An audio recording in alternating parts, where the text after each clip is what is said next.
back. We'll go on to the next committee, which is the Parks and Recreation Committee. April Barker is the chair. We have one item. We have one item for committee. I'm joined with council members Murphy and Vargas.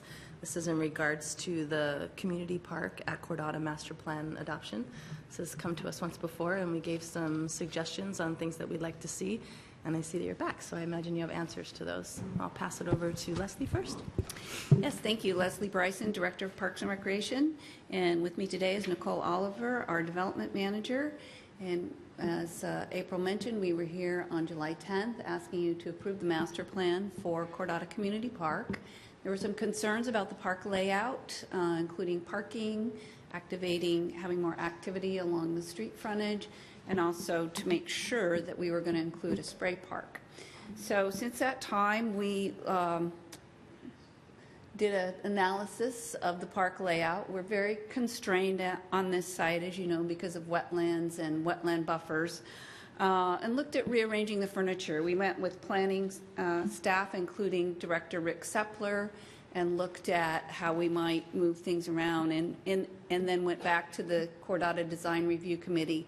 In the end, we mostly left the plan as it is, with the exception of looking at doing some more activities along the street frontage to draw people in, as you requested. So Nicole's going to go through that with you.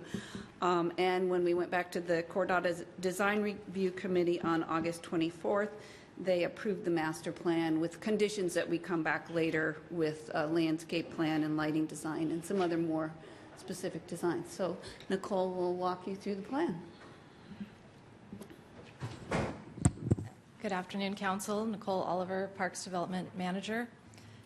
I'm going to go through these not as detailed as, because they are several repetitions of what we brought to you in July.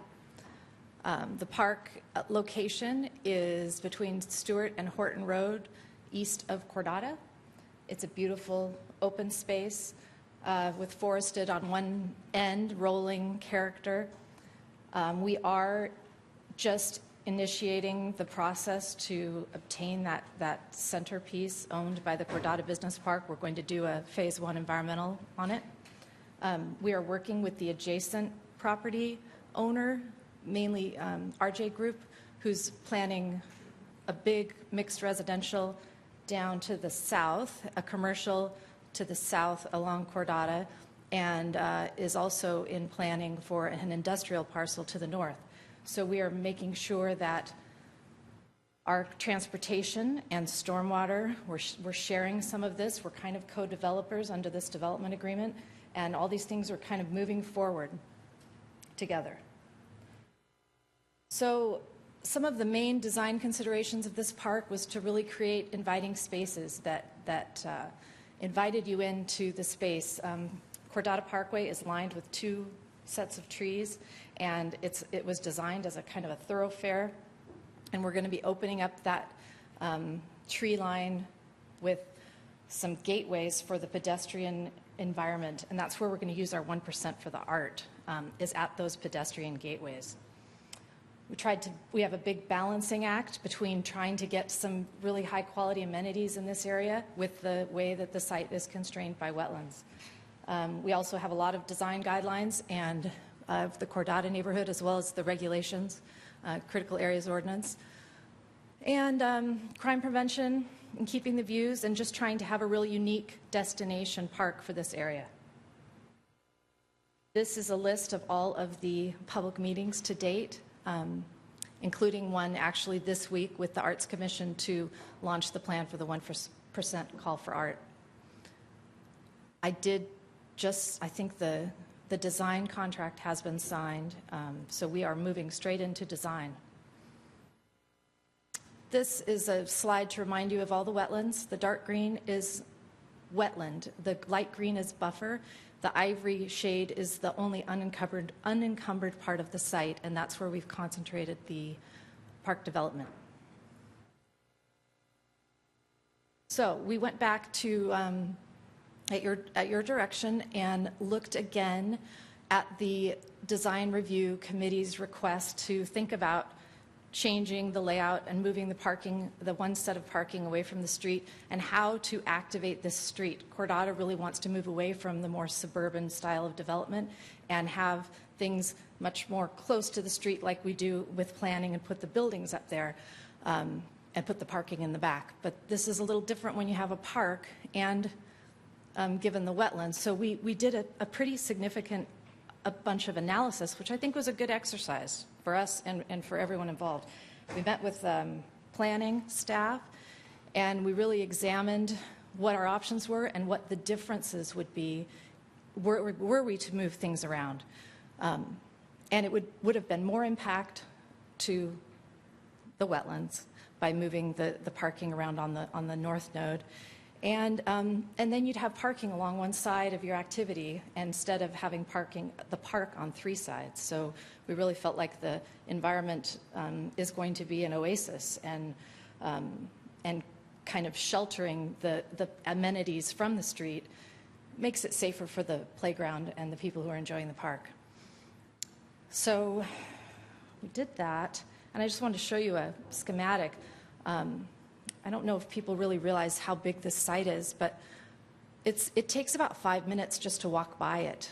And the buffers that we've created during the planning process to the residential with the pickleball courts, we moved that pickleball court back and forth and up and down a couple of times, and that property owner is now going to be building all the way up to the south, to the edge of the park there, along the pickleball. But there's an 80-foot wide buffer, and it actually will be dropping down to create an even more of a noise barrier.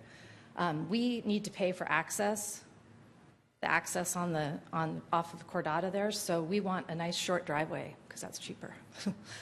And then we added these gateways, really trying to enhance and give opportunity for public art, maybe even a coffee barista. And some real entryways, and we also changed a little bit. I'll show you in the next slide. Oh, maybe it's the one after this. So the views from the sidewalk. These are open, beautiful views, and we really are going to be preserving that, but you will be able to see into some of the amenities that are going to be there. The pavilion will be visible, and we've talked about where those trees are. We're going to be opening them up. The trees, just having an edge to those and planting new trees that will carry you right into the park is one of the ideas we were talking about. The trees, these views, we really do want to be maintained after the park is developed. This is a visual drawing by Jonathan of what a gateway type of thing could be, a little plaza, a natural planted area that was inviting from the street, and created some opportunities for people to mingle and meet and say, I'll meet you at the south node on our way in. And we're thinking, if we hire an artist to design both of these different gateway places, they'll have a cohesive theme. You'll really know when you're going into the park from the street. So the things that we changed since July, we deleted the maintenance access drive, realized that really wasn't necessary, just have one in and out off of Cordata. We did meet with Public Works several times and have been talking about transportation. The park was studied. It's actually still part of an ongoing study that has to do with the impact to that roundabout at Stewart. We think probably the most likely scenario is going to be a signaled intersection at the south entrance. But we want to work with the adjacent property owner who's going to be doing commercial development there. So in this first phase of design, we've only included one hawk, pedestrian hawk flashing crossing at the north end to make sure people can get safely across the street. And we're going to figure out what we're going to do at the south end, but it'll be something. We want to be able to get people in and out safely and across the street. We also added a mitigation zone and those opportunities for art as well. So the conclusion after this analysis was that this really is a good traditional park design. It's safe, it's inviting. We improved and really thought about how we are going to enhance the street and invite people in. It has the least impact to the critical areas, which are important. We want to stay under that threshold to make sure we can use the nationwide permit. And the CDRC agreed. and approved the plan on August 24th. So here it is. We do have that south connection into the Crescent development. We're really lining up right with their plans. We're making sure that those are lining up. And then there's a connection to the north through an industrial parcel that's going to be across a boardwalk that we're also lining up through working with the property owner. We have a spray park is in the plan. It is in the design. It is estimated how much it will cost. It's going to be built. And we have a pump track. Might end up being a paved one, but we're not sure. Phase 1 is basically everything except for the pavilion, that parking lot to the south, and the sport courts and the covered stage. Everything else is Phase 1. So in your packet, you'll see a Phase 1 cost estimate for construction and then the Phase 2. As we are launching the design of the whole thing together, including the crosswalk, the lighted crosswalk. So depending on our funding and how things pan out, I mean, we believe we're going to be building this thing just as soon as we can. The mayor would like to have it built today. Here's some examples of play structures, bike parks, restrooms, fun. That's Squalicum Park right there. And these are some of the bridges. We're going to be having some bridges, shelters, benches, trails, maybe some interesting little Easter egg things to discover along the way. This is the schematic of the pavilion.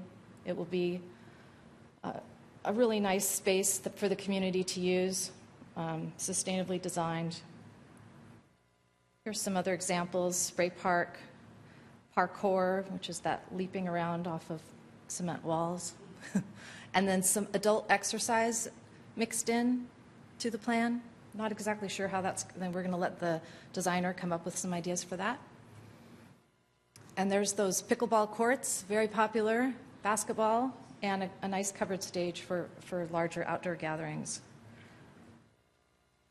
We're pretty excited about this park. It's been a long time coming, and hope that you approve it this time. Thank you, Nicole. Committee members? Roxanne. So thank you for including, our desires out of this. And I don't want us to lose sight, often when we get into master plans like this, we get so in the weeds in terms of what every single thing we want. And I'm glad we're going to be working with the neighborhood association on different things that they want to see out of it, because this is their park. I think all of us have dealt with complaints about the North End not having a park. I know I've dealt with that complaint ever since I started. So I really don't want us to lose sight of the fact that we're really helping out with this. And I'm really proud that we're going to have a jewel of a park when it's all done. So that's why I'm going to move that we approve the Cordata Park Master Plan. Okay, that's great. We have a motion to approve. Pinky? I just wanted to say thank you for taking our comments, and I really like the idea of using the 1% for the arts with little gateways so that it shows it's a place for people to come. I think that will make a substantive difference. So I appreciate you looking at what you actually had to work with and how to modify that in the way that was cost efficient but also community oriented, so I appreciate that. And I have a silly question, but so like number 10, it says open play area with shelter and picnic tables, but will not picnic tables and benches be distributed throughout? Yes, so the shelter will have picnic tables within it, but there will be picnic tables throughout, Okay. as with most parks. Yeah. Thank you. Michael? Great job. First, I want to echo what Roxanne said. This is a promise we've made a while to the Cordata and the whole North End, and we're keeping our promises, and that makes me feel really good. Nicole, you said you added a mitigation option in the southeast corner. What is new, or what is the mitigation option that wasn't there before?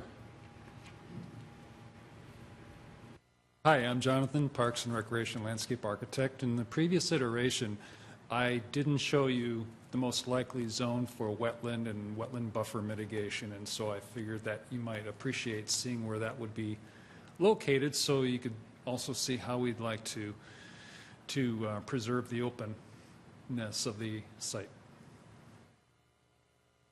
Well, I really appreciate you coming back and taking all the recommendations and then identifying those, what you could do something about, and the ones that maybe it wasn't as good of a gain.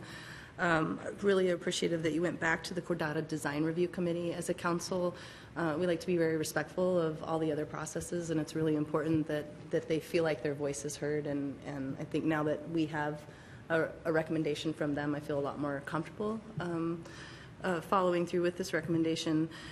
I'll give an example of why I think this is so important. And I know when we say activity, sometimes people go like, I don't want swings right next to the road. Like, activity can be so many different things. It's just making it so as you're driving down the road, you notice that something's different and you start paying attention. Because right now along Squalicum Creek, we have this new wonderful park, and it has bridged the two neighborhoods.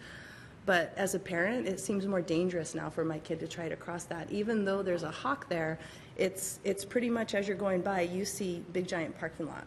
And so it doesn't necessarily cue you in right away if somebody's not from here, they're right in, and I know that it's a thoroughfare, but now I got to get my kids across the street to go see their grandma. So I think anytime we've had these experiences and we can look back and say, oh, okay, well, we learned a little bit, still a beautiful park, but what could we do on another thoroughfare that really shouldn't be, and the neighborhood's asking us to slow things down. So I think taking out the trees, maybe looking at different colored trees, activating the area is super important. I'm glad that you got rid of, so now there's only 2 times you got to look for vehicles as you're taking that 5-minute walk, so you can enjoy it so much more. You don't have to, if your kid runs up in front of you a little bit, you don't have to feel worried.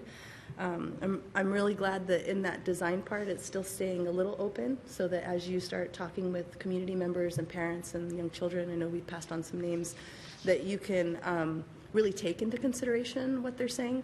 A big thing I've noticed at Squalicum Creek is that, you know, kids grow out of that area that you showed up there. They grow out of that pretty quickly, and that's probably why the zip line keeps getting broken, because it's really the only thing that older kids can do.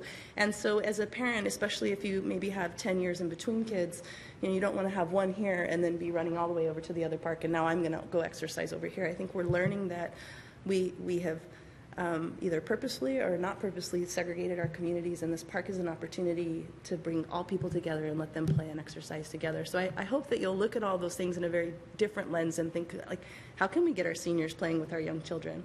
They don't necessarily have to be separate, and it might be good for them to be together. So as you go forward with that, I'm thankful. All of my concerns have been addressed, so I think with that, is there any other?